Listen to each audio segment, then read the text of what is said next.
শহর জুড়ে বড় বড় বিলবোর্ড, সঙ্গে ফুটবল জাদুকরের ৭০ ফিট লম্বা এক মূর্তি। হাজারো দর্শকের উন্মাদনায় বোঝাই যাচ্ছিল মঞ্চ তৈরি, আসছেন মেসি।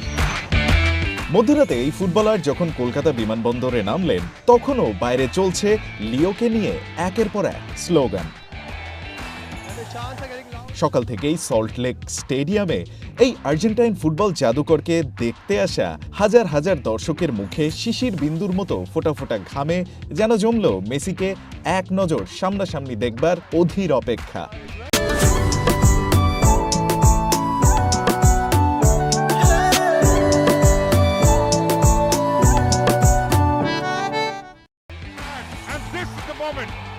চারদিকে নিরাপত্তা রক্ষীদের মিছিল টেনে সকাল 11:30টায় যুব ভারতীতে পৌঁছালো একটা সাদা গাড়ি। প্রথমে নামলেন সুয়ারেজ, তারপর দ্বীপল, আর সবশেষে একগাল হাসি মুখে সব অপেক্ষার অবসান ঘটিয়ে দেখা দিলেন মেসি। কয়েক সেকেন্ডের জন্য যেন তখন নিজের চোখকে বিশ্বাস করতে পারছিলেন না স্টেডিয়ামের দর্শকরা। কিন্তু তারপরেই ঘটল অদ্ভুত এক ঘটনা। 70-80 জনের একটা দল ঘিরে ধরলেন LM10কে, যার মধ্যে কেউ বা মন্ত্রী, কেউ বা সেখানকার হর্তাকর্তা লোকজন।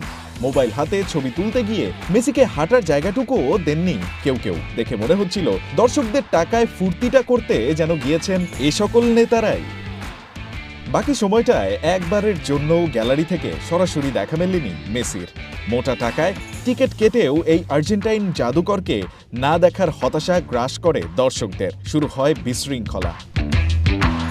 বাকি সময়টায় একবারের জন্য গ্যালারি থেকে সরাসরি দেখা মেলেনি মেসির, বরং তাদের চোখ রাখতে হচ্ছিল স্টেডিয়ামের জায়ান্ট স্ক্রিনে। মোটা টাকায় টিকিট কেটেও এই আর্জেন্টাইন জাদুকরকে না দেখার হতাশা গ্রাস করে দর্শকদের। শুরু হয় বিশৃঙ্খলা। গ্যালারি থেকে দর্শকরা ছুটতে শুরু করেন একের পর এক বোতল। অবস্থা বেগতিক দেখে দ্রুত মেসিকে বেলা 11:52 মাঠ থেকে বের করে নেন নিরাপত্তা রক্ষীরা। পশ্চিমবঙ্গের মুখ্যমন্ত্রী মমতা ব্যানার্জি, সৌরভ গাঙ্গুলি আর শাহরুখ খান মাঠে পৌঁছবার আগেই কনভয়ে করে স্টেডিয়াম ছাড়েন LM10, অথচ তার থাকবার কথা ছিল দুপুর 2টা পর্যন্ত। মেসি চলে যাওয়ার পর শুরু হয় চূড়ান্ত বিশৃঙ্খলা। ক্ষুব্ধ দর্শক ঢুকে পড়েন স্টেডিয়ামে। গোট ট্যুর অফ ইন্ডিয়া যেন পরিণত হয় ট্যুর অফ সেই মে। কাঁদানে গ্যাস ছুড়ে পরিস্থিতি সেখানকার পুলিশ নিয়ন্ত্রণে আনলেও প্রশ্ন হলো, মেসির মতো গ্লোবাল আইকনের ইভেন্টে মিসম্যানেজমেন্টের যে নজির আয়োজকরা তৈরি করলেন, তার লজ্জা ভারত মুছবে কি দিয়ে?